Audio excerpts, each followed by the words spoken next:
Signs of the Southland, Monday, March 18th, 2024. Jack, you're Yeah. back from Austin. You're back from South by Southwest. How was it? How was being around the weirdest place in the United States?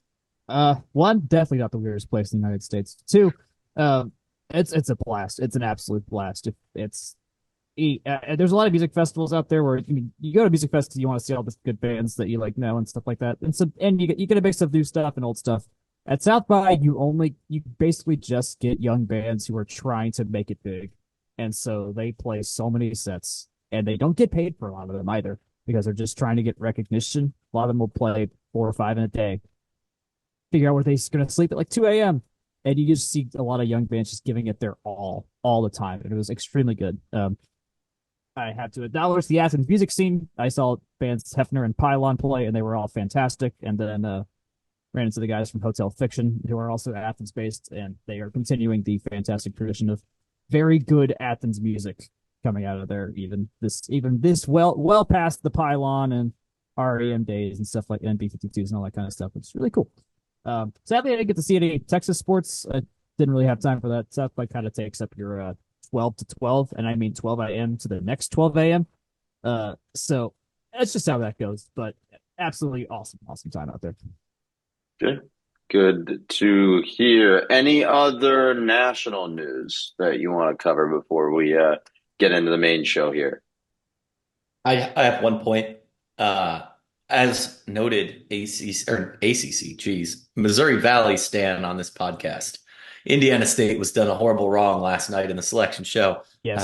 But maybe they'll just win the NIT. I don't know. It's a bummer that the NIT doesn't have the auto bids for the regular season champs anymore. But at least they got that. I thought Wake Forest and Pittsburgh were both playing really well, but instead we get a Virginia team that just I don't know. I saw Tech play them twice. I don't really need to see more of that. Yeah. I wish the NIT did the thing that the Europa League does, where the winner of that gets into the next year's tournament. That's just Like, so much. I thought you were going to say something different, and I already no, had my response paired.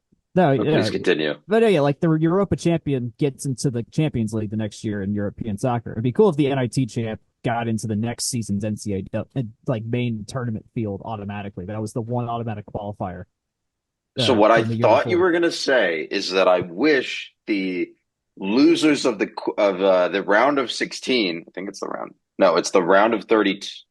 It's like the third place finishers from the group stage of the Champions League drop down to the Europa League. And I was like, what if Jack is about to propose that the round of 32 or the round of 64 losers Oh, drop into the drop it. NIT? That'd be And I was so about fun. to be like, no, no, no, no, No, no, no. no, we Too don't much need that. basketball. We don't need to turn. It's already enough of a losers bracket. Not really a losers bracket, but that would truly turn it into a losers bracket. I did want to just mention the fact that the playoff is expanding again in 2026, and just so we can all collectively groan at how dumb this is. Groan, insert There's just groan no here. need. It's There's it's just no need. it's so bad. But I did want to reiterate that like is the federal government's not going to solve this, but that's kind of our last resort right now. And Yeah. maybe some antitrust violations if it gets even that if it gets that bad. But like calling your senator in general is a good idea. So if it means you need to call them about football, you can do that. There's many things probably more worthwhile calling them about, but this is one thing to also call them about. If you feel like it. Well, you should That's you should omnibus everything into the phone They're call, is right, what you're right. Yeah, saying. yeah, yeah. they're probably sick of hearing from me about bikes and parks and high speed rail and stuff, airport infrastructure. All of these are Like far more important than in basically every situation than who your football team plays and on what day and in what competition. But that is a thing that they're all these senators and congressmen all went to colleges and stuff like that too. Like they're aware of this stuff. So now I say that I don't know if an SEC or Big Ten graduated senator or congressman's all that incentivized to change anything because they like to win. They like to see their teams win. But yeah, just a nice reminder in an election year to call your representatives. Indeed. Let's move over to Construction Corner real quick. We have some updates for the Edge Athletic Center, delivered by Athletic Director Jay Batt in his latest letter to the fandom. Yes, so they're if you've been on campus in the last like week and a half, 2 weeks, they've like put up the fencing basically around the whole building part of the Edge building right now. So you can't even walk on those sidewalks. Callaway Plaza is basically completely taken up between the usual football members that park there or other athletic staff, and now there's just a bunch of construction equipment getting ready to go. So that's going to start like actively getting worked on very, very soon. It's spring break when we're recording right now, so I believe they've really started to get to work today. But when y'all are here for the spring game, that area is basically going to be not usable. They're turning it into a one-way street. This is critical. Techwood Drive will be a one-way, I believe, coming. Oh, I forgot what direction is going to be the one-way. I think it's north. I think it's south. Well, it's 50-50, my guy. No, Pick it's northbound, one. right? Because it's the side further from the stadium, and there's a southbound leg on Williams or whatever the street is named with the exit ramp past Britain on the east side there. So I assume southbound is Williams and northbound is Techwood, right? Yeah, that would make sense to me. That sounds because you have an opportunity to turn around at the door. This is me flying by the seat of my pants on that one. I read it and then I immediately forgot it. So it just basically just if you can avoid driving on Techwood between North Ave, just in general, that's probably going to be the way to go unless you're coming in on 50. You shouldn't be driving on campus. Is generally the recommendation. And they're trying. You should be biking, right, Jake? Yes, you should. And the new lanes on 4th look great. The protected lanes. Yeah. They did a great job with the space they had. They're a little narrower, I think, than typical, but doesn't matter quite as much because it's not as wide of a road, probably not as much traffic, but I'm very eager to see what First Drive does. Georgia Tech is definitely helping set a standard for Atlanta in terms of that. And I don't know. I saw a note about the chiller plant going down for a couple of days, but I don't know how much of an effect that has on most of us in terms of other stuff going on. So I don't know. It's a capital problem, and then we need to talk about it. We need to ask deeper questions about why the plant is going down. I don't have a good segue from this bit. Someone please save me. There's one note from Jay Bat's letter. He basically spent the last half of it like it's his updates like, oh, basketball's doing this, baseball's doing that, all the great stuff. But there's only one sentence that's in bold in this entire letter, and it's to donate to the Tech Way. So they are very much actively saying, hey, fans, if you're going to help out, go here. The AT fund obviously is great, but I think they're seeing that there's a big push that's going to be needed for the Tech Way especially to retain some basketball players, because Damon Stoudemire is basically running that like a franchise, like manages contracts and stuff like that, unless it's a student athlete thing, just because of how completely gone from normalcy that whole industry is right now. So if that's how you feel about where if you want to put your money anywhere, Tech is asking for it to go to the Tech Way at the moment. I don't really feel compelled to toe the party line here, but there is something to be said about outsourcing your donation to be cobbled together by us regular Joes. I don't know. It's tough every time I see that. It's like, I'd love to, but I cannot. Yeah, I'm limited in how much I can. I think is right. Yeah, it's an interesting. It's a different. Yeah, it's not a straight obvious answer for a lot of folks. I mean, in general, tech graduates do pretty well in their careers and stuff like that. So, I mean, of any fan base, we certainly are ones that would have some disposable income at our sites. But this isn't the thing you have to donate to. If you want to, you can. But that's their current situation. And if you want to go back to our last summer episode where we talked with Tony Altidore about our finances, that'll give you a sense of like maybe why they're asking for a lot of money from their fans right now. We go into the debt problem and all that kind of stuff there. I think it's like episode, I don't know, 140 something. I got to know at this point. Yeah, it was a while ago in there. We also friend of the program. We also did like a 30-minute hit on the transfer portal and NIL in a previous episode that I just had to cut because it got so far afield that I think at some point we're going to have to do an episode probably over this summer where we just get all of our thoughts on the state of college athletics now. Yeah. Because I think what we mentioned here about playoff expansion and antitrust and the NCAA and NIL and transfer, all of these things are all interrelated. I will say if you want to learn more and be informed on these issues. This is not an ad. I'm doing this out of the goodness of my heart and also because he's a very good writer. Matt Brown has done a really, really, really good job of covering all of this, and you should Oh yeah. absolutely subscribe to his newsletter, Extra Points, and support his work in any way you can. Gentlemen, shall we get to the meat and potatoes of this week on the Flats? Sure. Sports. Let's start with the ACC tournament. It was back in, I think it was in DC. It's weird. I don't know. The next couple are going to be all in North Carolina in their spiritual home of Greensboro, if I remember correctly. It's either Greensboro or Charlotte, but this one was in DC. Tech's ACC tournament ended early with a first round loss to Notre Dame, an 84-80 loss. Tech was down at one point, I believe, by 17 points and came back to take the lead with approximately 3.5 minutes remaining. And then it just sort of fell apart in the last 2.5 minutes.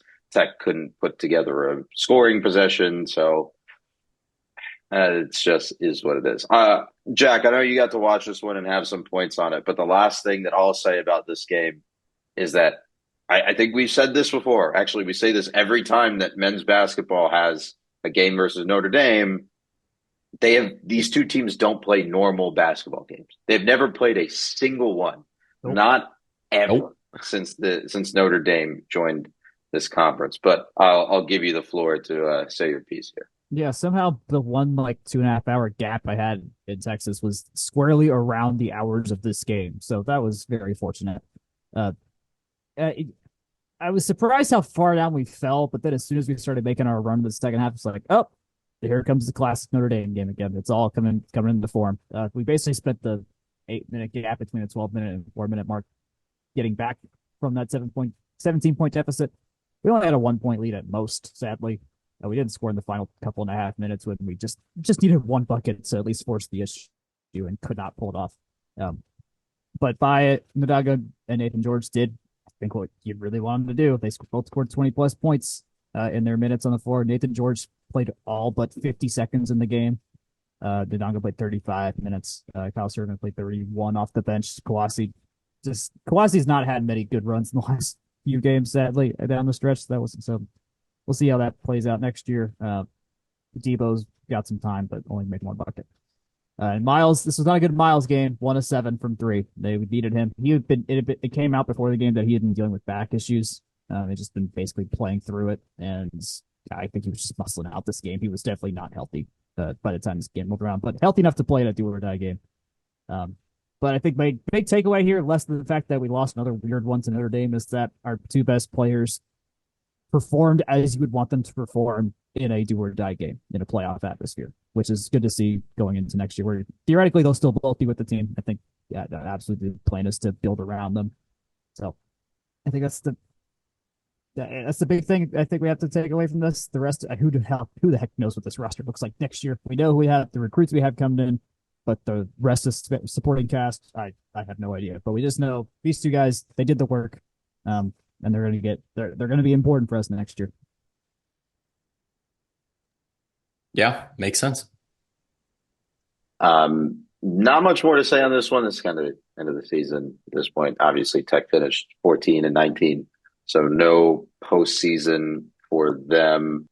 The final note that I have on men's basketball is that somehow Scottie Pippen's son is interested in Georgia Tech, or he was here recently on a visit.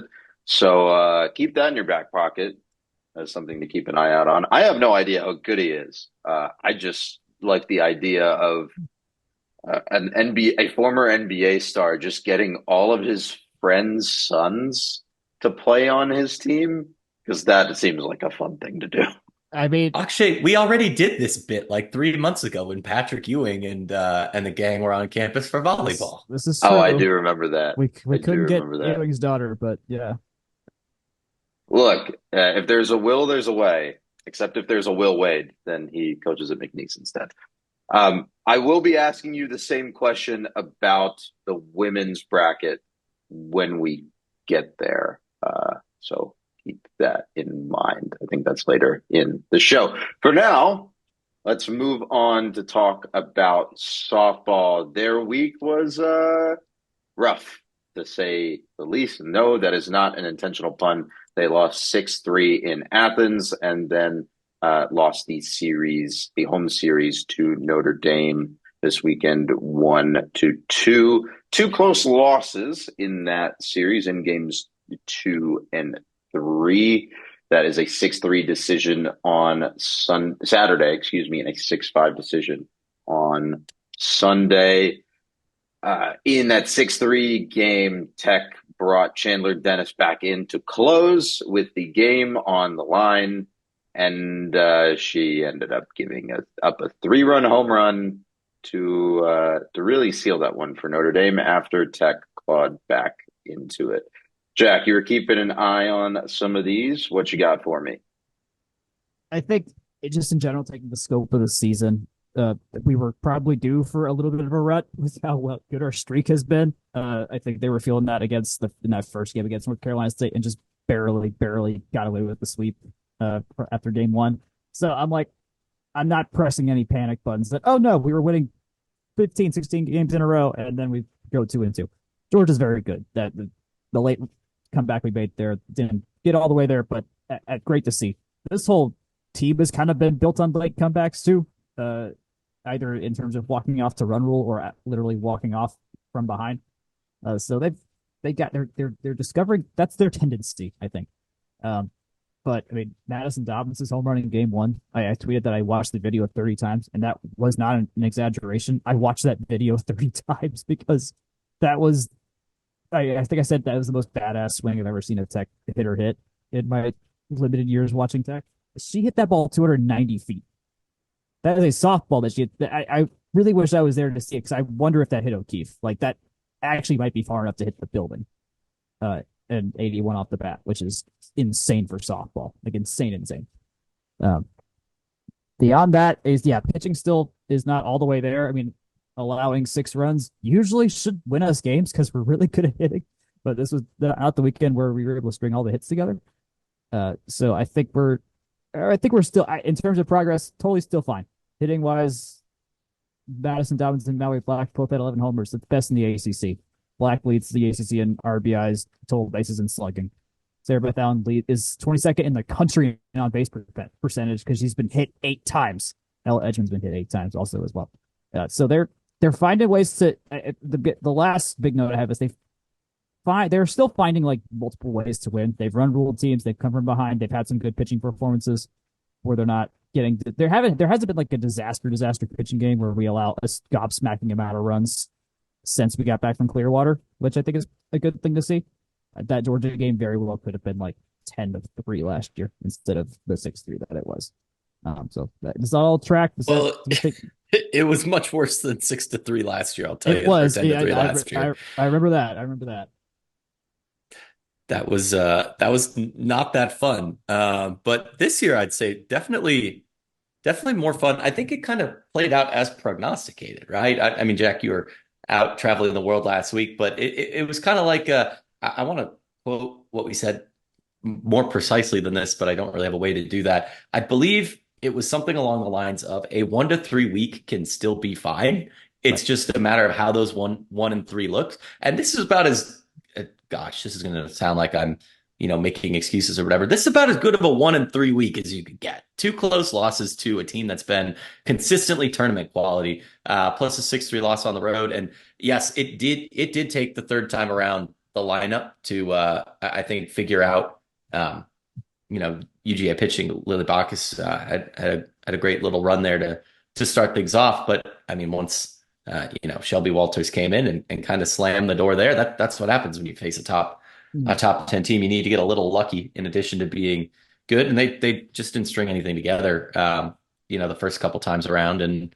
I think in terms of Notre Dame, you hit the nail on the head with all those, but I really do want to reiterate that it's a pretty tournament quality team there. I think Sunday was a little bit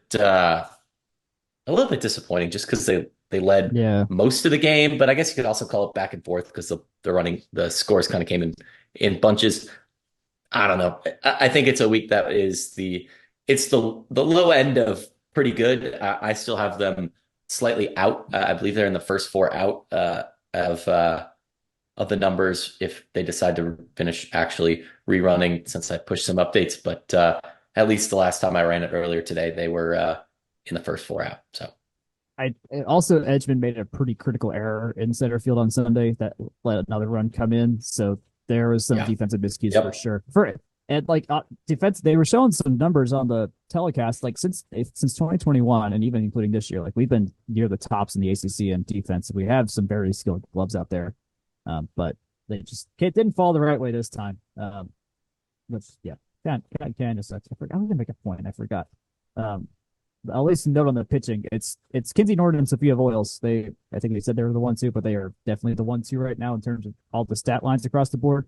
But we're still splitting time very evenly between them two, and then Blake Nelman and Chandler Dennis all have between 40 and 43 innings pitched this season. So the pitching by committee thing is very much happening and very balanced when it's all said and done. My only point on that is that all four of them are either even or outperforming their FIP in terms of ERA.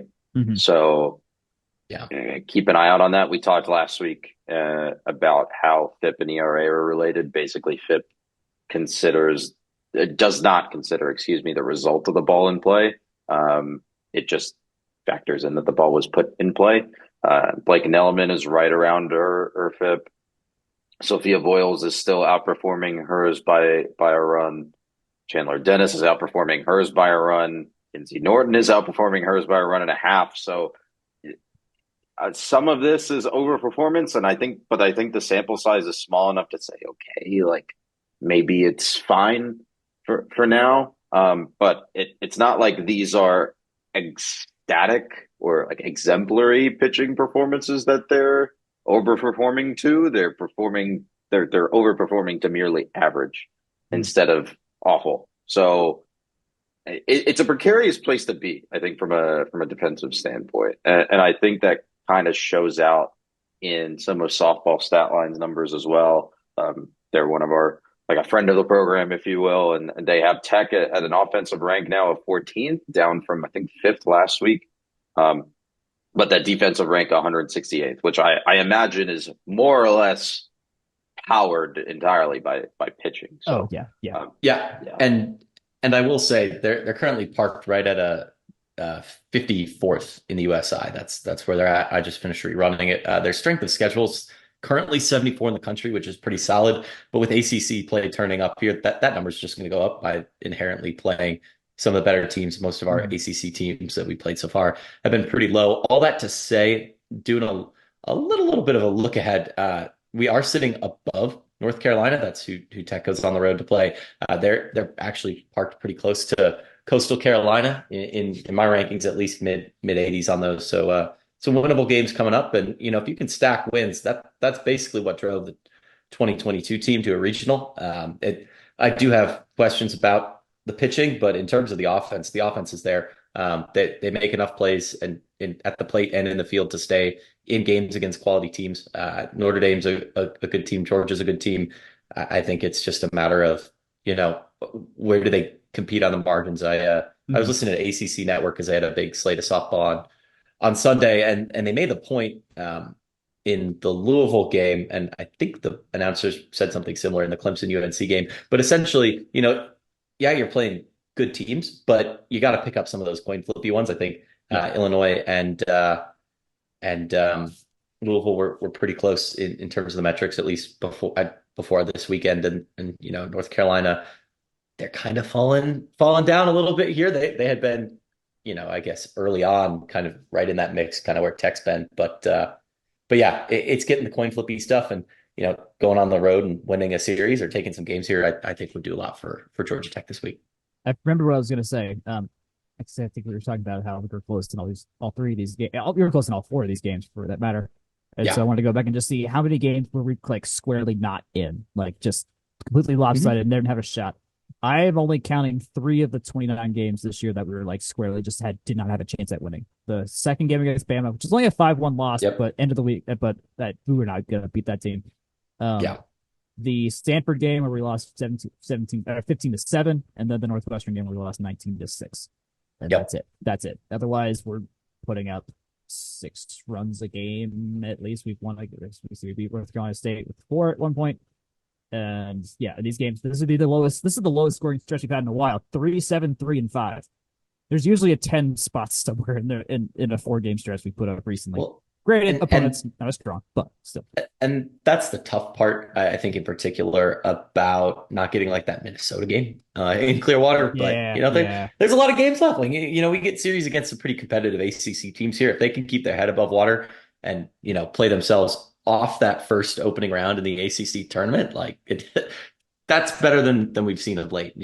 Not just being in the top 10, but top, I think, what is it, 6? Get those buys in the tournament. If you're top 6 in the ACC, I think, and I'm going to look at it right now. I'm going to pull how many ACC teams I have in my projected regionals. I believe it's 6, 2, 3, 4. Actually, I lied. It's only 5. But top 5, top 6. That's a good spot to be for the ACC, and I think that'll do Tech a lot of good if they can kind of stay right in that margin there. All in all, this team is fine. Like capital F, No. fine. We'll see how this week shakes out. I think that series versus UNC, like you said, is going to be telling. But Tuesday they'll go. I think this is a tournament situation, so they'll go play Charleston Southern on Tuesday. Wednesday will be versus Coastal Carolina, and the weekend will be in Chapel Hill versus UNC. Anything else before we move on to talk about baseball? I wanted to write about this offense, so I'm going to. I sat down with the hitting coach Hunter Bunch before I left for Austin and transcribed the interview while I was there, and I'm going to get some more details soon, but I'm going to have a whole thing about the offense because the transition is notable. And so I wanted to give them some space to explain, hey, what'd you do? Why is this good? And so that hopefully by the end of this week, I'll have that piece out for you. Sounds good. And speaking of offense, let's talk about the baseball team. A 3-0 sweep of NC State in which they scored, oh God, so many runs. Drew Burris is still good. I know everyone was concerned about that, but let me tell you for a fact, he's still very good. Peyton Green had an excellent weekend versus one of his former teams. Still some trouble on the mound, as is tradition, but Tech is leading the Coastal, the ACC Coastal right now. So can't complain a whole lot about this weekend. I have an alarming thing I just discovered. I noted that I finished rerunning all my stats and whatnot. I want you guys to guess where the USI has Georgia Tech because it almost makes me think I broke math. 70 something. They're at 77 in RPI right now. They were at 160-ish, I think, last week. And I had them in the USI last week at 142. This sweep of NC State put them at 18 in my model. What?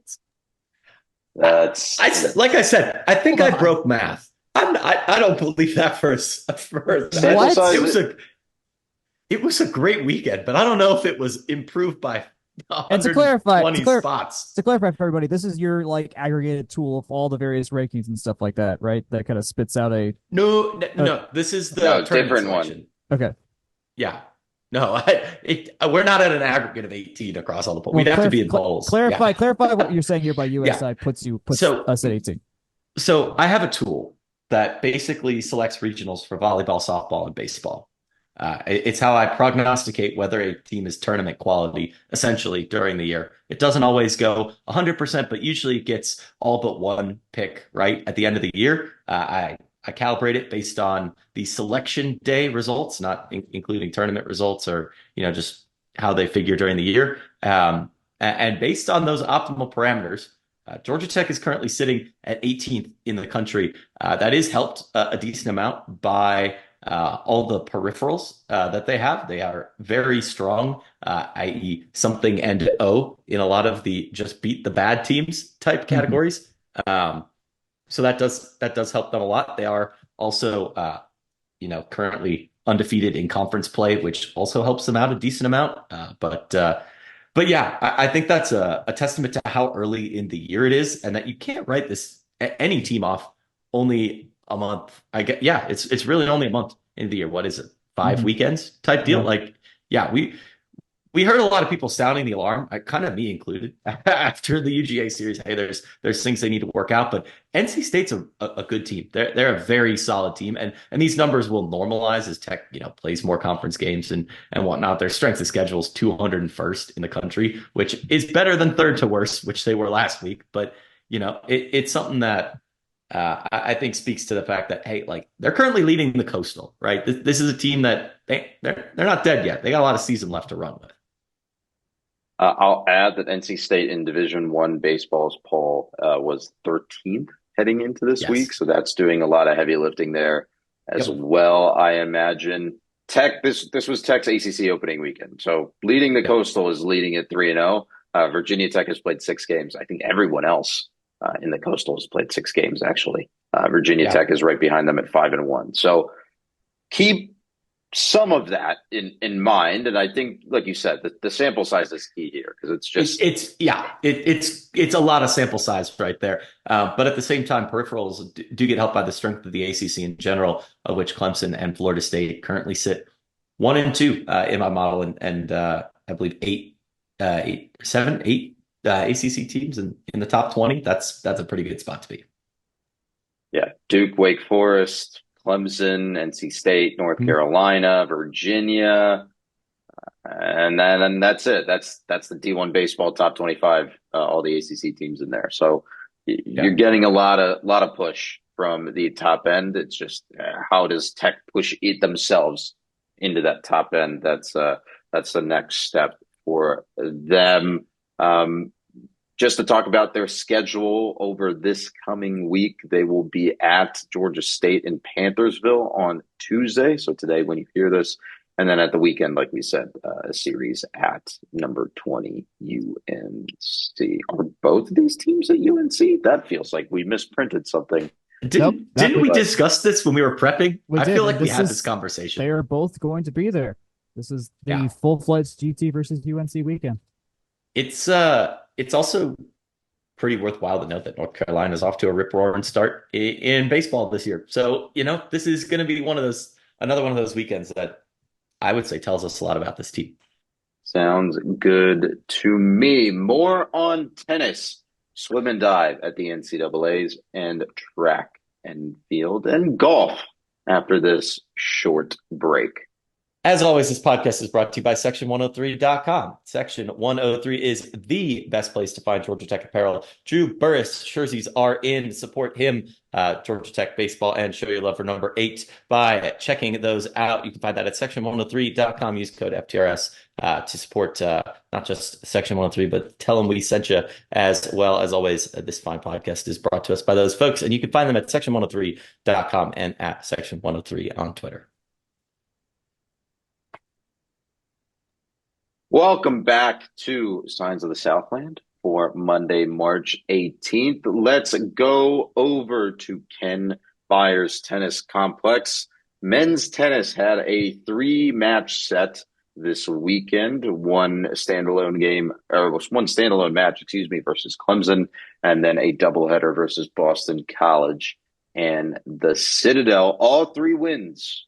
Nice, neat, and easy. 6-2 versus Clemson, 6-1 versus Boston College, and 7-0 versus Citadel. Challenge that, especially in the last fixture, a challenge that some football coaches found very difficult. Anything that we would want to discuss from these 3 fixtures, gentlemen?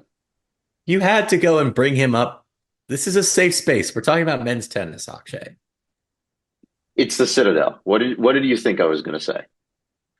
I don't know. We beat him in volleyball in the tournament a couple of years ago. That was more fun. Sure did. That was true. That was a rowdy environment. But tennis-wise, how did the Citadel play versus men's tennis? Not good. Not good. Very simply put. Very simply put. We don't really need to dwell on that one too much. It wouldn't be very nice to the Citadel, I think. No, that's fine. They came, glad they got the match in. Yeah. The Boston College match also quite good. Clemson was good as well. Beat them 4-2, 4-3, 4-2, something like that. They scored 4. Boston College, Martin and Chopra won pretty resoundingly. McDaniel won, Biagiotti won. We won all the singles. We won all the singles. That's just how it went down. We lost doubles, but we won all the singles, and pretty convincingly. Sachdev was the only one to go to 3 sets in his singles match, but he won the third set 6-1. And then Richard Biagiotti didn't have to finish the second set. He was up 5-4 at the time. So yeah, we looked very good for the, what are we ranked right now? 32. 32nd ranked team in the country. So a little bit of a drop there, but came back, put the beat down on the teams we're supposed to put the beat down on, and we got some tough opponents after that. Real-time follow-up.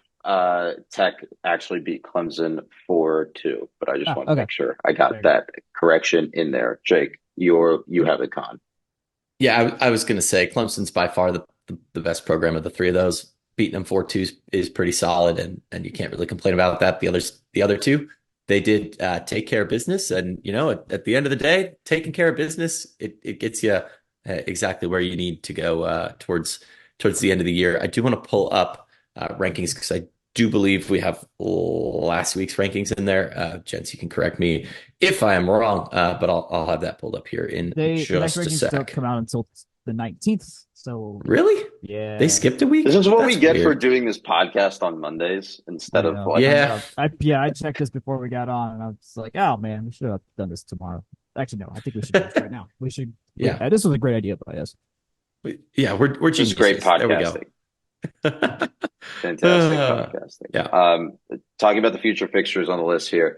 Thursday, Tech will host number 13 FSU, and then Saturday, Miami will come up to Atlanta. That's a number 59 Miami there. First serve for Florida State is at 1:30 on Thursday and 11 a.m. on Saturday. Actually, those are in 2 weeks. So actually, the team takes this week off. Oh, now that I look spring at break the calendar, they get spring break. There they go. Hey, that's nice. Are they in Tunisia? Do you think they went back? So, they had such a great time the last time around.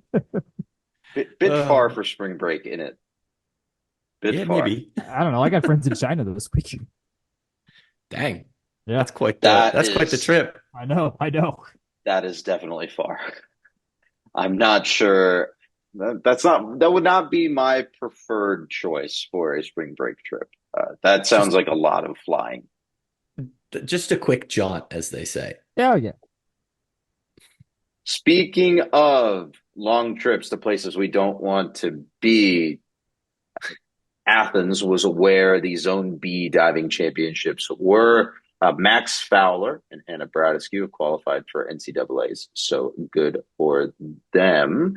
Anna placed 15th in the 1 meter dive, 5th in the platform to win her NCAA cut. And Max placed 5th in the 1 meter dive and 1st in the 3 meter dive for his NCAA cut. So again, congrats to them. Jake, you have any notes on this one?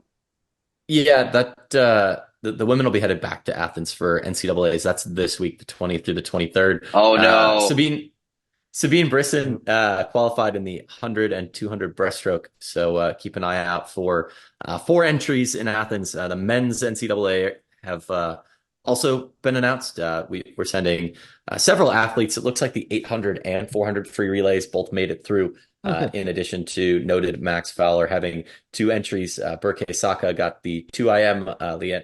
Leandro Odorici, 100 breast, Mert Kilovuz in his trademark mile, and then Batur Unlu in the 200 free. So a decent number there. I'd be interested to see how those relays stack up in the final psych sheet. But the men have another week. They start the 27th. We'll probably do a little bit more of a dive since they've got I believe what does that make it? 8 entries in 4 days. That's pretty decent for Tech. Pretty good. Let's move on to the swimming of the track. That being track and field. Let's talk about the Yellow Jacket invite to open up the outdoor season. I needed a segue, and I used one. Don't make fun of me. Yellow Jacket. I don't know if it was invite. a good one, but you don't come here for good podcasting content. You come here for content. We're the option. That's a promise. That's a promise. Yellow Jacket invite. Talk to me, Jake. Yeah, pretty pretty good weekend overall. It was pretty lively around campus Saturday morning when I was out and about. Tech did get a couple of top finishes, top five in both the 4x4 women and men's relay. A couple other, podium type finishes. Third in the triple jump, that would be John Watkins. First in the 4x1. That's great to see. Again, relays. I think I talk in any sport where there is a relay, i.e. track, indoor, outdoor, or swimming, that the relays are where you get your points and bank those. So great to see them, holding off the field there. Of course, it is Tech's home meet. It's not necessarily ACCs or NCAA regionals or anything like that, but pretty solid over around. There's a bunch of second places that I have not even been able to list all of them out, but yeah, I'm big relay guy. Maybe that's my bias as a swimmer there, and Tech did collect quite a bit of hardware. Oh, I did want to note Helena Lindsay did finish first in the 1500 meter, so roughly a mile, and Lydia Troop first in the 400 hurdles. Oh yeah, Jamison Miller too in 400 hurdles. So a lot of firsts. I mean, it's like I said, it's not the ACCs, but that's not a bad spot to be. If you're finishing first, speed is speed, right? Good stuff. And I agree. Speed is indeed speed. Next up for track and field, they'll be at the Florida State Relays on the 21st of March. So that's in 3 days coming up. Here, let's flip over to golf real quick. We're still in progress at the Linger Longer Invitational in Eatonton at the Great Waters Golf Course. Currently, they are in fifth. They slipped back there from fourth today. Hiroshi Tai leads the team with a pair of 68s on the weekend. He's tied for second overall in the field. Tech as a team is 21 strokes back of Bama, who's in first at 37 under on the weekend. It's insane. It's a steep gradient between first and fifth, let me tell you. Right behind Tech in the rankings is Kennesaw State, if I remember correctly. So a lot of Georgia flair there for a tournament held in Georgia. I have some good news. I don't think we've said this on the podcast yet. GolfStat had previously provided a great just numerical ranking of all the teams in the sport. And for a while, I thought we were down to just the coaches poll in terms of, determining where the heck we're at in the country. But Scoreboard, brought to us by Clipped, does have a power rank of all the teams in the country background, and they currently have Tech sitting at 14th. Pretty solid place to be, but just wanted to share the good news that we're not just relying on the coaches poll for our national ranks, which is definitely something that I prefer. So yeah, coaches have us at 11 right now, which is not our best. I look at they have some more ingrained, some more specific stats for this tournament, which is enlightening to why we're so far down yet playing pretty well. We have the second most birdies in 2 rounds. We have 47. Bama has only 52. But the thing is that Bama is 17 under on par fours, and we're 4 under. Everyone else is over par. This team is shooting par fours like nobody's business, and not hitting bogeys, and we're hitting too many bogeys. So to get more advanced in that, Hiroshi Tai is doing great though. He's the best on the par fours and on the par threes right now. But generally, every Bama guy is just having their week right now, and it's killing everybody else. So that's why we're not winning by a lot. Georgia is also doing pretty well, but yeah, Bama's killing everybody on the short holes. So maybe they're iron gods. Are they iron and wedge gods? Is that what we're finding out about this team? Depends who won the Iron Bowl this year. No idea. Oh my gosh! Don't, not that game. You're gonna trigger Jack. No. What have you done? AJ McCarron was literally at Bobby Dodd when that happened. Really? Yeah, he was broadcasting the Georgia game. I forgot about that. I was like, for a second there, I was very confused. Yeah. Anyway, back on topic. Linger Longer final round is today when you hear this. So next week we'll be able to talk about the tournament in its full result glory. I did miss this in our shot sheet. Women's basketball accepted an invite to the WBIT. And if you need a primer on the WBIT, I have kind of one. It's a NCAA sponsored version of the WNIT, which, fun fact, is a owned and operated by a different organization that's not the NCAA.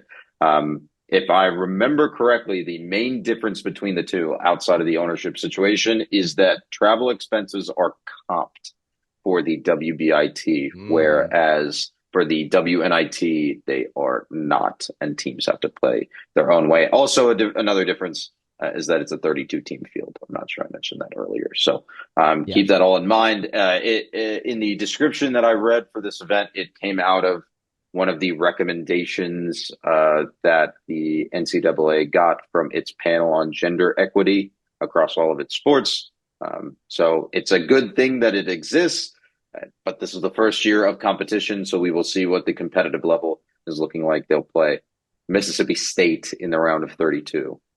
Tech is 1-4 all time versus Mississippi State. This will be their first meeting since '07. The night game is going to be on ESPN Plus, so this is not like yes, that is ESPN also stuff.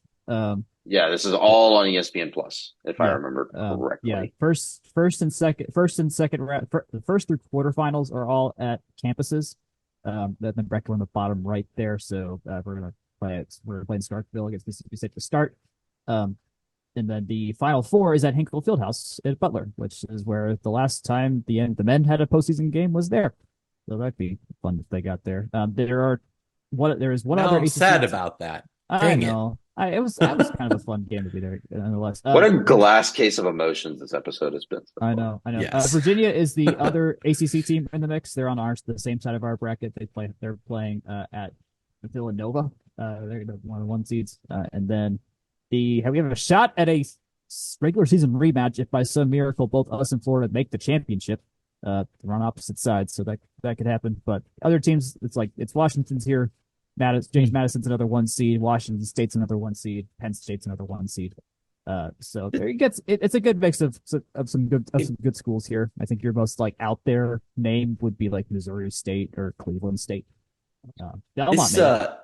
This feels like an entire field of teams that are very similar to Georgia Tech, which makes it interesting, I'd say. But it's kind of how we saw them sit right at that, what was that, 50 to 70 range in the country type slot all year. I was describing a friend of mine, my friend Will Fuss, who's been on this podcast before, who I was at the Technique with. He was asking about it, and I basically described it as it's all those teams that are just below being able to count on to beat basically anybody. You never know if they could upset a team. Yeah. Virginia is the only 500 team in this tournament. They're 15 and 15. Everybody else is above 500. BYU is also 16 and 16. So yeah, there's some Power Fives that are that probably just. Oh, sorry, Illinois is 14 and 15. So there's some Power Fives that just got conferenced by their big time conference, and then everybody else. So, okay, I do want to note this. Georgetown, of course, earlier this year they played the season without their head coach and Georgia Tech's former defensive coordinator, associate head coach Tasha Futz, because she passed away sadly from her cancer run, and they went on a fantastic season. They finished 22-11, and they're going to be in this tournament playing at Washington. So I think as Tech people, if we don't win, to see Georgetown do well in this tournament would be truly amazing, because Georgetown they were playing for their coach that they never got to play for this year, and it sucked a lot. So seeing them make some sort of postseason run would be absolutely tug on the heartstrings kind of thing. On top of that, too, they nearly won the Big East. They were so in close. That They were championship so game, if close. I remember correctly. Yeah, they made a miracle run there. So yeah, I hope the right fairy dust is on them. Agreed. A couple other updates from the flats as well. Women's tennis was off this week. They'll be back versus FSU and Miami away, with the men at home. I believe that's in 2 weeks as well, as everyone is on spring break. Club lacrosse was bumped down to 8th in the country after 2 losses last week, but they bounced back with a gritty win over Arizona State, 10-9 at home this weekend. They'll be back in action after spring break on the 30th of March versus number 9 South Carolina. Gentlemen, any other news and notes from around the flats that we need to get to? Can't say I have any. I think we did it. We did it again. Good. We have podcasted. We have covered everything around the flats. Thank you, Jack and Jake, for joining me tonight. Jake, where can the people find us? Yes, as always, you can find us at fromtherumbleseat.com. You can email us fromtherumbleseat@gmail.com. Summer's coming up. We have teased a couple deep dives that we're going to do, but we always do want to hear from you for helping shape what we do in the season and out of it. You can find us on Twitter as well at FTRS blog. I'm at Jake Grant98. Jack is at Jack Nicholas. Find Section 103 there as well at Section 103 or section103.com. Use code FTRS. Tell them we sent you. You can find us on Facebook, Instagram, or YouTube at From the Rumble Seat. And you can find this podcast wherever fine podcasts are sold. As always, please tell your friends, folks that might appreciate what we do here. We really do appreciate the support. And in the meantime, till we speak next week, good night, good luck, and go Jackets.